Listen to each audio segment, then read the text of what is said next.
नमस्कार, मैं doctor Manju Jain, retired associate professor from SN Sen degree college Kanpur. मैं पिछले कई दिनों से मैं और आप नामक शीर्षक से यूथ टेंशन के बारे में, युवा तनाव और जनरल लोगों में जो तनाव होता है हर एज ग्रुप के लिए, मैंने आपके सामने वीडियो शेयर किए हैं। तो उसमें मैंने अधिकांश काउंसलिंग की तरह बताया है या ये बताया है कि किस तरीके से आप निगेटिविटी को हरा दीजिए, छोड़ दीजिए, पास नहीं आने दीजिए और जितने पॉजिटिव विचार है, पॉजिटिविटी है, उसको आप ग्रहण करिए। अच्छे विचार आपके नज़दीक रहें तो आप कभी भी फ्रस्ट्रेशन से, एंजाइटी से और ख़ास करके डिप्रेशन का शिकार नहीं हो सकते। तो उसके निदान, डिप्रेशन के निदान के लिए मैंने कई वीडियो बनाए हुए हैं। आप YouTube पे मैं और आप डॉक्टर मंजू जैन के नाम से आप निकाल सकते हैं। तो मैंने विभिन्न विषयों पर चर्चा की है।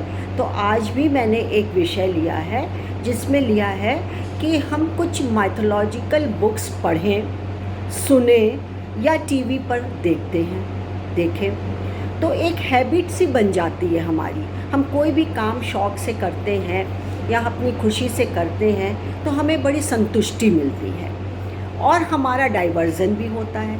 हमारे जो ख़राब विचार हम सोच रहे हैं, बैठे बैठे पता नहीं क्या सोच रहे हैं, ये कर लें वो कर लें, उससे हम दूर हट करके हम एक कॉन्सेंट्रेट में हो, एक तरफ हम एकाग्रचित हो जाते हैं, मतलब कॉन्सेंट्रेट हमारा एक स्ट्रॉन्ग हो जाता है। तो क्यों ना हम आज एक नया विषय लेते हैं कि हम माइथोलॉजिकल बुक्स को पढ़ें या घर में जो बुज़ुर्ग हैं, बाबा हैं, दादी हैं, नाना हैं, नानी हैं, ताऊ जी हैं, जिन्होंने हमारे पूर्वज और पहले के ज़माने के कहानी किस्से सुने थे, उनके साथ हम शेयर करें तो उसके फ़ायदे हैं। ऐसा नहीं है कि बिना ऐसे ही हम लोग बात कर रहे हैं, इसके बहुत फ़ायदे होते हैं। क्या क्या होते हैं मैं ये एक एक करके आपको बताती हूँ। देखिए, इससे तो है कि हमारी एक इमेजिनेशंस हमारी बढ़ती है। हम उस काल के, चाहे वो द्वापर युग हो, त्रेता युग हो, सत्य युग हो या उसके पहले का भी युग हो, तो हम उस युग के बारे में हमें पता चलता है कि वहाँ के रीति रिवाज क्या थे, क्या रीतियाँ थीं, क्या प्रथाएं थीं, क्या कल्चर था, क्या वैल्यू था, क्या सामाजिक दायरा था, क्या परिवेश था, इसके बारे में हमको पता चलता। मतलब whole expose kids to culture, हमको कल्चर के बारे में या हमारी जो रीति रिवाज और ये प्रथाएं हैं, हमको उसकी जानकारी मिलती है। बहुत पहले का भी जानकारी मिल जाती है। फिर है कि हम ये सीखते हैं कि दूसरों का रेस्पेक्ट कैसे करें। आप देखते हैं कि पहले ज़माने पैर छुआ जाता था, झुक के छुआ जाता था, प्रणाम किया जाता था, या फिर कोई बड़ा बुज़ुर्ग आया है तो उसके आगे हम उठ जाते थे, चरण स्पर्श करते थे और उनके आदर में बहुत कुछ कर डालते थे हम, उनके आदर सत्कार में। यदि अतिथि है या घर के कोई बुज़ुर्ग हैं तो हम उनको भरपूर रेस्पेक्ट देते थे। तो हम सीखते हैं, जैसे पहले पिताश्री, माताश्री करके, भ्राताश्री, मामाश्री करके बोला जाता था, तो ये सूचक क्या है, रेस्पेक्ट का है।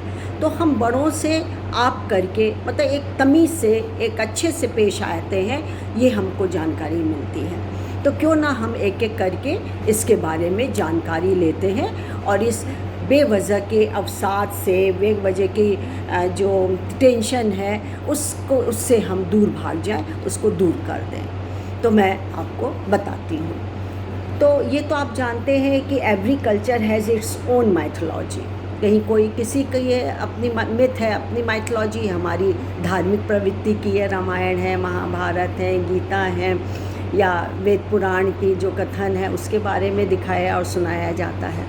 तो और पाश्चात्य में उनके अपने पूर्वज या उनके जो हुए होंगे पहले ज़माने के उस किसी युग में, वो उनके बारे में फोकस करेंगे।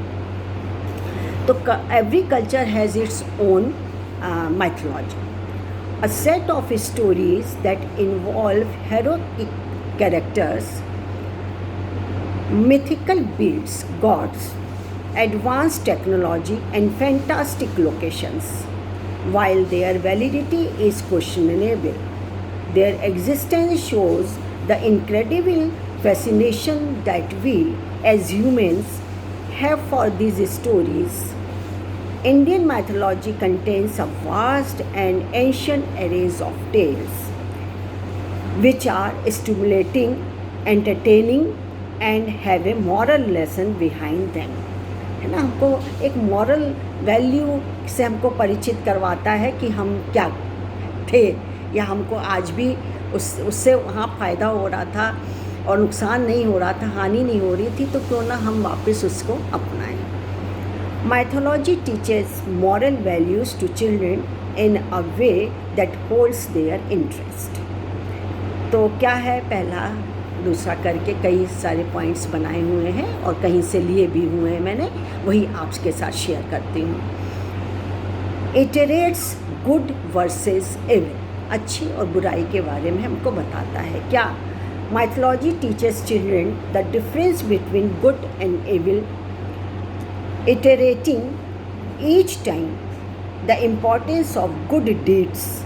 It also proves that good always conquer evil. हमेशा असत्य पे सत्य की विजय होती है या बुरे पर अच्छे की विजय होती है. तो सुनते चले आए हैं और फिर हमें सीखना भी चाहिए, इसको अपने मन में बिल्कुल उतार लेना चाहिए कि बुरे का परिणाम बुरा होता है और अच्छे का परिणाम बहुत अच्छा मिलता है. एनकरेज इमेजिनेशन, अभी बात भी कर रहे थे हम, ठीक है. Mythology is a word of its own. With advance technology mystic begins and with tracking imaginary. This sets the minds of children running as they imagine each things they are told about. It also shows them that nothing is impossible if you have a creative mind.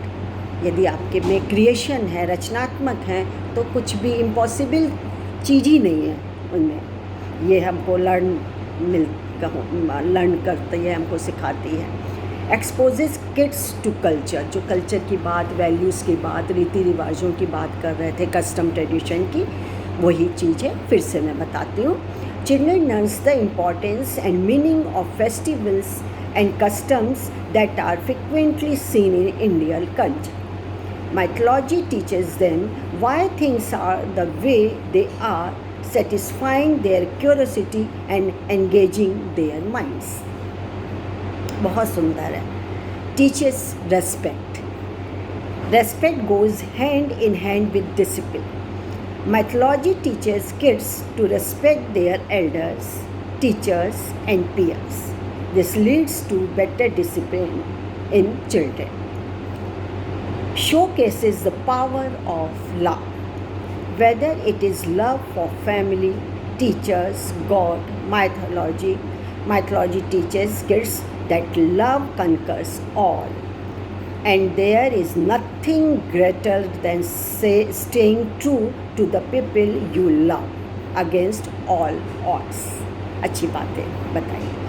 तो मेरा संदेश और मेरा एक ध्येय यही होता है कि आप इस चीज़ को समझें. हम क्यों अपने आप को बुराई से घिरा हुआ, दोषों से घिरा हुआ पाएँ, अपने में कहीं से भी कोई दोष अपने में बैठा लें, उसके बारे में सोचते रहें, एंजाइटी लेते रहें और कुछ ऐसा कर गुजरें जो कि अच्छा नहीं है परिवार के लिए भी और समाज के लिए भी. वो निंदनीय है, वो समाज के लिए वो अच्छा नहीं है. तो हम ऐसा कार्य ना करें. कोई ना कोई एक दो शौक़ पाल लें, एक ऐसी हैबिट सी बना लें जिससे हमारा समय भी गुजर जाए और हम अच्छे विचारों के नज़दीक भी रहें.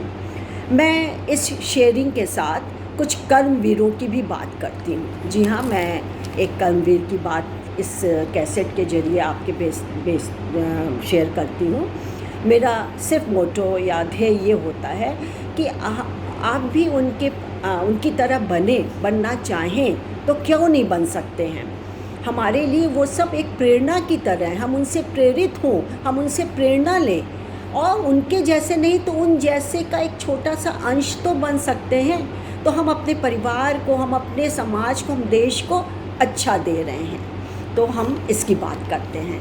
तो मैं आज एक ऐसे व्यक्ति की बात करूंगी जो बहुत ही कम उम्र में बहुत ख्याति प्राप्त कर ली, जबकि बचपन उसका बहुत स्ट्रगल से गुजरा था। कैसे, मैं बताती हूँ। हांगकांग में एक बार सड़कों पे बहुत ही अराजकता, लड़ाई, मारपीट बहुत ज़्यादा होती थी।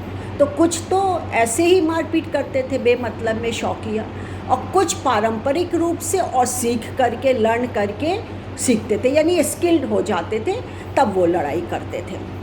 इस बीच में एक बार एक रात, घनी रात थी, और किसी ने दरवाज़ा खटखटाया, खोला गया तो देखा कि पुलिस 3-4 खड़ी थी, और एक बुज़ुर्ग व्यक्ति, जो कि इस बच्चे की जिसकी मैं बात कर रही हूँ, उनके पिता थे, उनको कहा, चेतावनी दी, धमकाया उनको कि आपका लड़का आजकल सड़क पर बहुत लड़ाई करता है, बहुत मारपीट करता है, झगड़ा करता है, किसी को भी पीट देता है, और आज तो उसने हद पार कर दी, एक बहुत बड़ा गैंगस्टर है, उसके लड़के को मार दिया।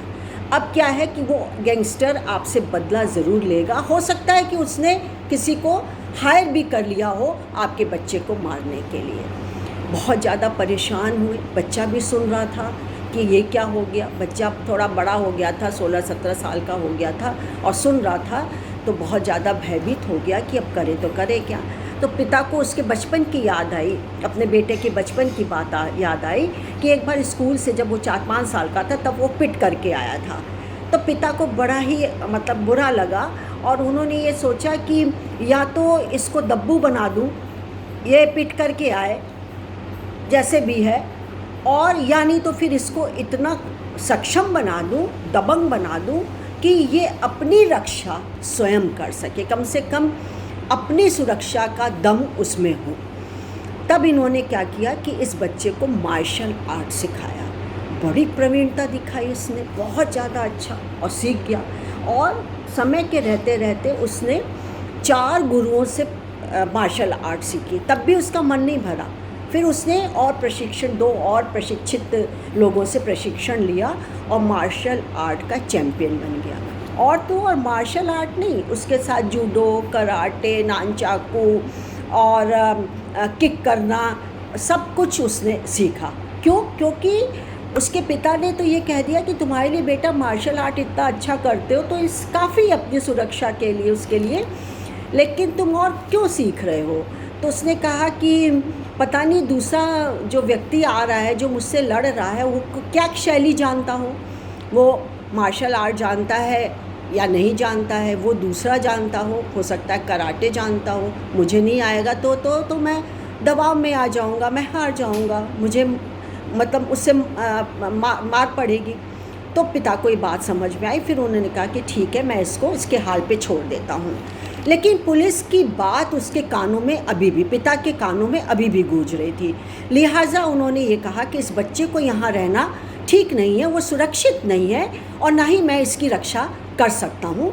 तो उन्होंने अमेरिका के स्कूल में इसका दाखिला करवा दिया, जहाँ पर कि उसने फिर से मार्शल आर्ट में एडमिशन लिया और उसका चैम्पियन बन गया।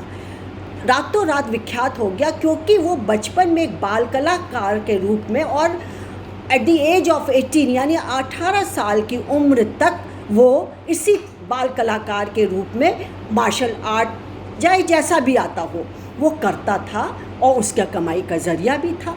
लेकिन वो माता पिता से दूर हो गया, उसको गम बहुत ज़्यादा था, बहुत दुख था। लेकिन दूसरी तरफ पिता ने उसका मनोबल को कभी भी नीचा नहीं गिराया, ऊंचाई उठाते रहे, उसको प्रोत्साहित करते रहे। माता का भी उसका बहुत बड़ा हाथ था कि उन्होंने कभी भी उसके सामने निराशा वाली बात नहीं करी, और देखते देखते वो टीवी कलाकार से और बाल कलाकार से लेकर के 34 साल की उम्र तक वो विश्व विख्यात हो गया। जी हाँ, वो प्रसिद्ध हुआ ब्रूस ली के नाम से। हर कोई के जवान पर ब्रूस ली और ब्रूस ली नाम है। आज वो लोगों का प्रेरणा स्रोत है। कितने लोग प्रेरित हो करके मार्शल आर्ट सीखते हैं, जूडो कराटे सीखते हैं। और तो और लड़के नहीं, पहले लड़कों को दिया जाता था, आज लड़कियों को भी सिखाया जाता है कि अपनी आत्मरक्षा के लिए जूडो कराटे या किक, साइड किक जैसी गतिविधियों को अपनाएं और अपनी रक्षा स्वयं करें। तो कैसा लगा श्रोताओं? अच्छा लगा तो क्यों ना हम किसी के से प्रेरणा ले करके उस अच्छी चीज़ को अपनाएं और हमारे दिमाग में जो फितूर की बातें आती हैं हम उससे दूर हों। अच्छा लगा तो मैं अपनी बात यहीं समाप्त करती हूँ। अगला वीडियो लेकर के मैं फिर अगले हफ्ते उपस्थित होंगी। तब तक के लिए मुझे इजाज़त दें। नमस्कार।